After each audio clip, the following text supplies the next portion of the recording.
welcome to my channel. This time I'm gonna share it with you my DIY earrings, bracelet, and choker. This is my choker and this is the pendant. It's very simple, and if you want me to do a tutorial of this, just comment down below. And this is a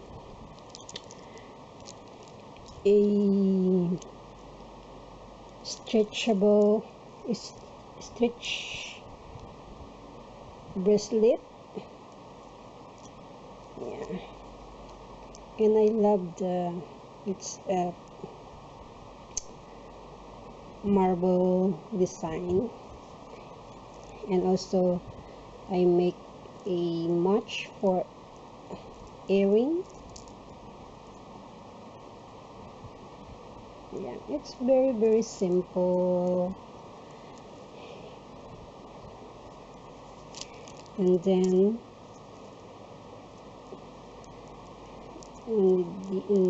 this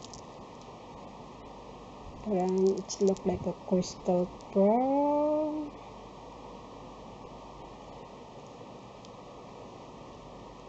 They are also the same design, but it's different color. This one is a small. This is my first earring that I make. If you watch my vlog,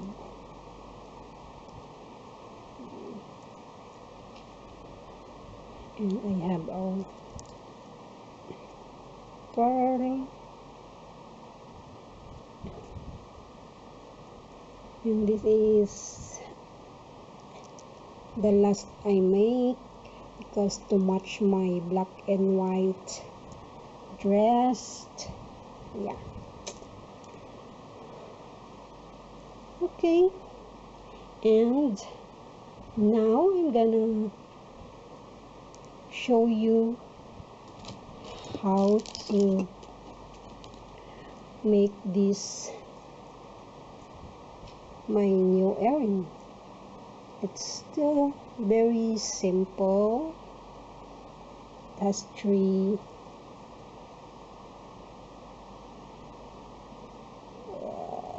I think this is called round crystal. This is a parang it's Swarovski crystal and round crystal. Yeah, okay, let's get started how to make this earring. Okay, we need our tools, this flat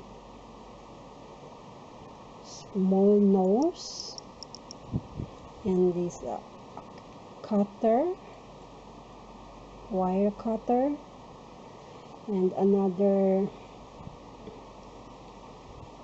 flat curved nose. But actually we need, I don't have a round long nose to curve like this, but it is still work. Yeah, I hope it's always don't have available for our hardware shop. Okay, and then we need this pin. Actually we need two, but I already used. And flathead pins, we need 3 flathead pins. Sorry, because my camera, I don't have a high-tech camera. Okay, this it's blur.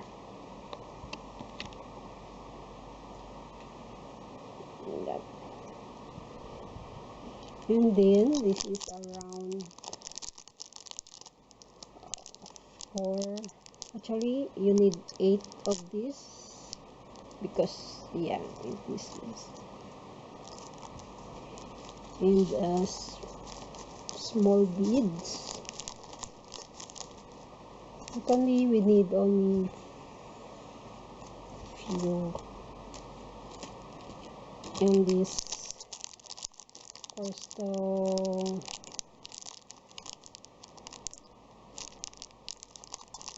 beads. Only we need one. Or small. We need one. Okay.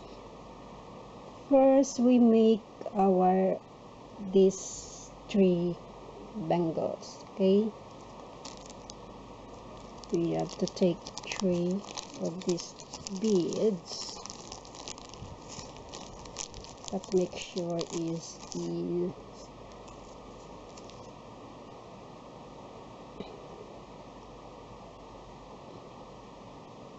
yeah, put the 1 beads, and we take this,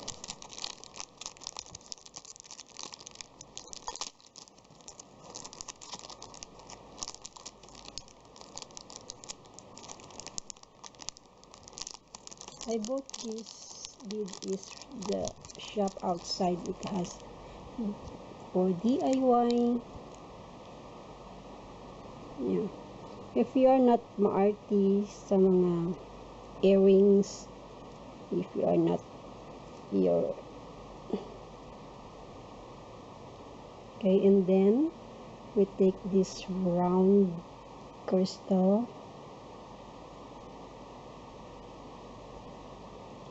okay, and then we take this, flip it, and have to bend a little, and then you take this and push to make round.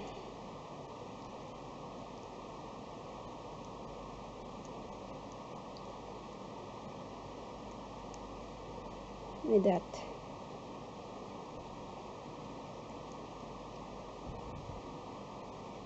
See, it's not so perfect, the curve, because I don't have like this. It's so perfect. Please, someone sponsor me. I like making DIY. And then I take this cutting wire and to cut it.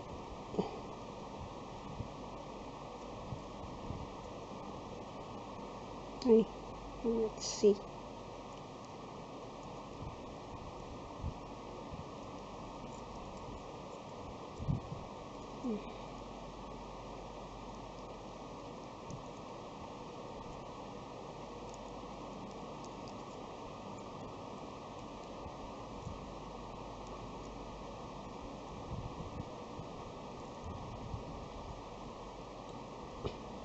You have to yan, like that, and you need to take this flat nose to, okay, you need to take this and put it here, and then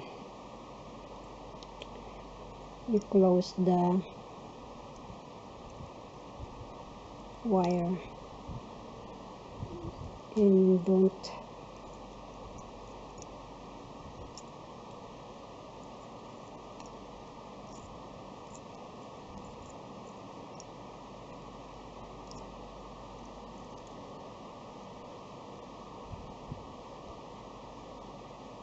yeah, that's it.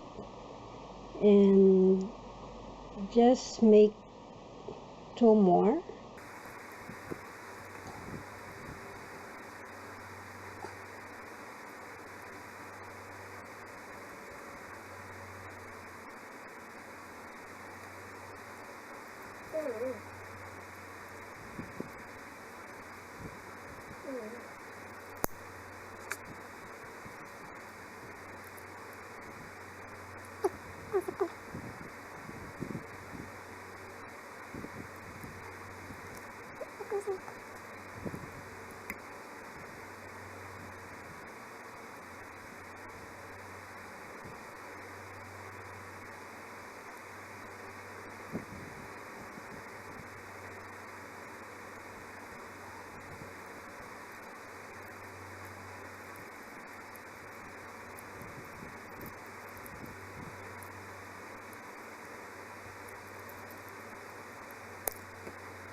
very easy.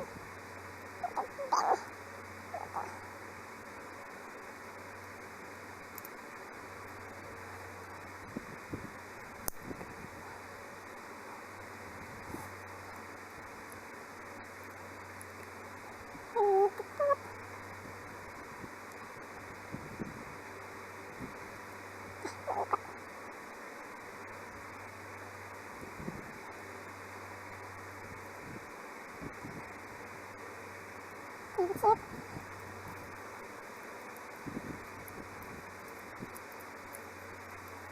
Oh, I didn't put this much for my simbayon.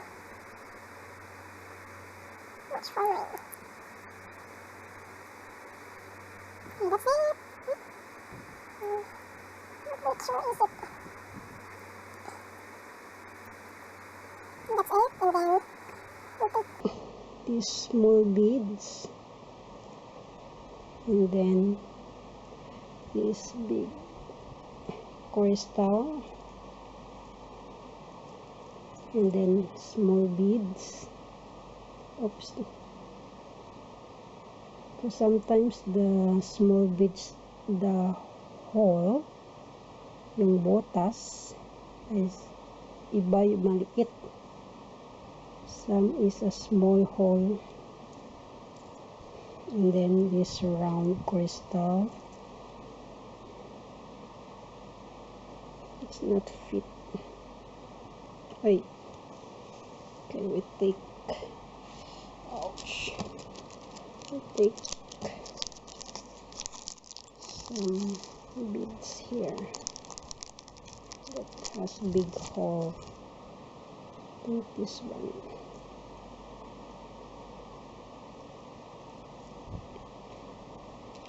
I forget.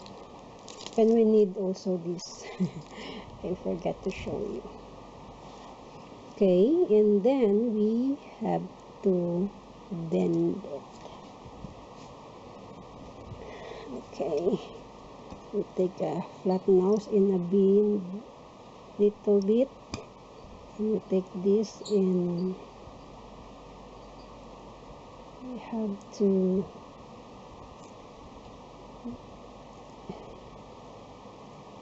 bend like that. Then we have to cut.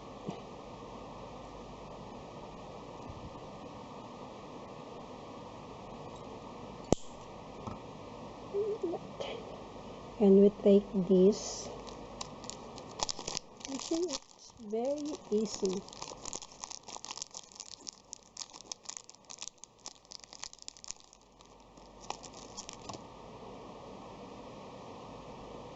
I think I need to small a bit. Yeah, and then we take this and touch it on a hole.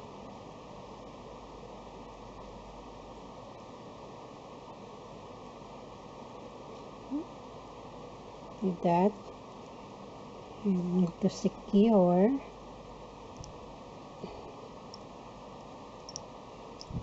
Okay, ta-da! That's, you have already a pair of earring, right? Okay, that's it. We have already a pair of earrings. And if you like me to do more DIY earrings, don't forget to comment and like this video and or share this video. Okay, thank you for watching, and don't forget to like and subscribe to my channel. Bye.